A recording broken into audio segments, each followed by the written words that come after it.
Hi, welcome to my channel. If you have no idea who I am, my name is Charlotte. I run a travel website called The Global Shuffle, and I get asked a lot of questions about how I travel solo, how I afford to travel, how I get jobs overseas, the best travel apps to use, things like that. And so I thought, what's the best way of answering all these questions? It is through YouTube. So here we go. So the main thing I get asked about is traveling solo. People have a lot of questions about it. They think that traveling solo means that you are lonely all the time, you just travel by yourself. And I can tell you that is 100% not true. There are so many ways you can combat those problems if you're worried about them. So am I. But somehow I wasn't alone throughout my entire 5-month trip through Europe. And I am very shy and socially awkward, and I just say the wrong thing in social situations or nothing at all. Mostly it's nothing at all. So I was pretty scared about traveling by myself. I was worried that I'd be lonely. Hanging out with people is something that is important to me. So I kind of thought internally I was kind of nuts for deciding to travel alone. But it's something that I always wanted to do, and I just wanted to prove to myself that I could do it. And I wanted to build up my confidence, my self-esteem, and just kind of go for it. So I made a conscious effort not to be lonely while I was overseas, and honestly, it really paid off.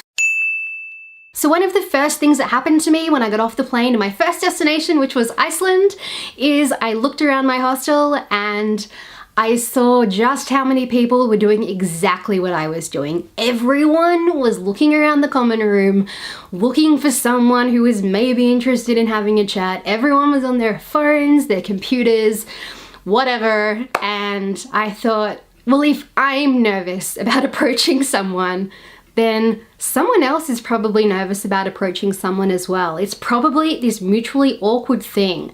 I'm not the most awkward person in the world, though it feels like it sometimes. But odds are neither are you. So the first time I went up to someone, I'm actually still Facebook friends with this girl today, I was terrified. I went up to her and very shakily and very nervously said, "Do you mind if I sit with you?" And she smiled and she said, "Of course not, take a seat." And I thought, oh my goodness, it is not this hard. It was the easiest thing ever. And then we were talking and she was waiting for someone, and so then I started talking to him as well, and I learned about them and where they're from and the trip that they were doing and all sorts of things, and I got information about where to go in Iceland because it was my first day there, and it was just such a fruitful experience, and really it set me up for the rest of my trip. The worst case scenario is that they're gonna say no, and then you would just walk away and never see them again. It doesn't matter what they think.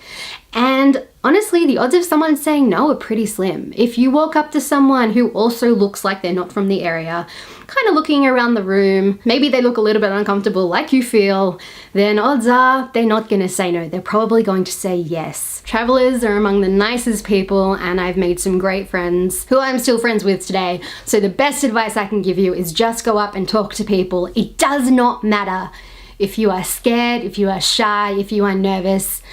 If they say no, just move on. So that's the end of my tips. I hope that they were useful to you and that you got something out of it. And I hope that if you've been thinking about traveling alone, but you've been scared to do it, or you're worried about meeting people, just remember, so was I, and I traveled for almost half a year alone, and it actually wasn't a problem. I met so many different people, and you can too. So I'm gonna be making more videos on these topics in the future, but let me know if you want me to talk about anything else. I'm happy to talk about anything travel related. And if you're interested in my travels, I'm living and working in Canada at the moment, and I do a lot of updates on that on Instagram, so you can follow me if you'd like. If you want to subscribe to my channel, that would mean a lot to me as well, and I will talk to you next time. Bye.